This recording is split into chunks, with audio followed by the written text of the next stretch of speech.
আজকে কিছু হয় নাই, কিছু হয় নাই। বাচ্চাটার এই অবস্থা হলো কি? বাচ্চাটা তো আমি নিজে মারলাম। নিজে বাচ্চা কেন? ওই যে বাচ্চাটা হওয়ার পর হাতে আমি ভালো করে রান্না করি খাইতে পারি না, আর একটা মেয়ে আছে তাকেও সেবা যত্ন করতে পারি না, এটাই সমস্যা। বাচ্চাটার জন্ম দিলেন কেন? জন্ম তো দিলাম, তারপরে কেন জানি এরকম আমি নিজেও বলতে পারি।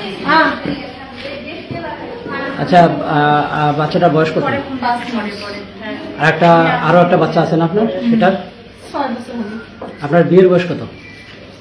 19 সালে 18 সালে বিয়ে হয়েছে, 8 বছর হয়েছে। আপনার নাম? তুলসী রানী।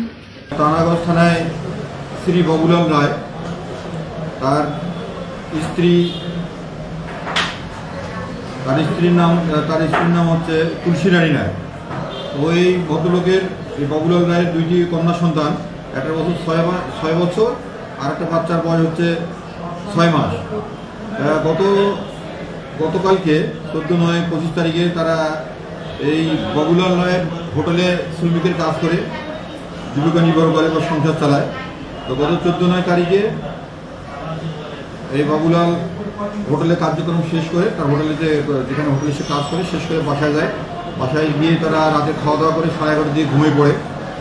ভোর 6টার দিকে বাচ্চার কান্নাকাটি শুনে, এই যে তার ছোটো বাচ্চা জুহি রানী, ছোটো বাচ্চার নাম হচ্ছে জুহি রানী, বয়স 6 মাস। এই বাচ্চার কান্নাকাটি শুনে এরা ঘুম থেকে টের পাইলে বাবুলাল রায় ঘুম থেকে জেগে তার স্ত্রী তুলসী রানীকে বলে যে বাচ্চা মনে হয় দুধ খাবে, বাচ্চাকে তুমি দুধ খাও, এই কথা বলে সে ঘর থেকে বাইর হয়ে যায়। একটু পরে সে বাইর থেকে তার ন্যাচারাল কল হয়তো সেটা করে যখন বাড়ি ফেরত আসি দেখে যে জুহি রানী তার বাচ্চার গলা কাটা অবস্থায় রক্ত ঝরতেছে। এই অবস্থায় বাচ্চা তার দিকে ছুরি মেরে ফেলে, তোমার বাচ্চা তুমি নাও, আমি পারবো না, তোমার বাচ্চা তুমি মানুষ করো। পরে দেখে তার গলা কাটা। পরে সে জানতে পারে যে ঘরের মধ্যেই ছুরি দিয়ে বাচ্চাটার গলা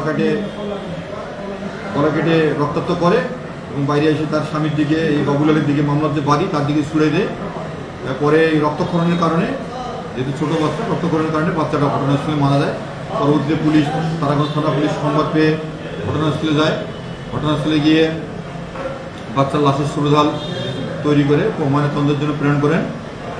পরবর্তীতে এই যে জুহি রানীর বাবা বাবুলাল রায় থানায় গিয়ে তার আত্মীয় স্বজন অন্যান্য লোকজন নিয়ে থানায় গিয়ে তার স্ত্রী তুলসী রানীর বিরুদ্ধে অভিযোগ দায়ের করলে তৎপ্রেক্ষিতে এই তারাগঞ্জ থানার মামলা নম্বর 7 তারিখ 15/7/25 ধারা 302 পেনাল কোডে রুজু হয় এবং তুলসী রানী রায়কে থানা পুলিশ গ্রেপ্তার করে বিজ্ঞ আদালতে সোপর্দ করেছে। তার স্বীকারোক্তিমূলক জবানবন্দি রেকর্ড করার জন্য ম্যাজিস্ট্রেটের কাছে প্রেরণ করা হয়েছে। আমরা স্বীকারোক্তিমূলক জবানবন্দি পেলে আমরা আমাদের বিস্তারিত তথ্য জানাতে পারবো। এই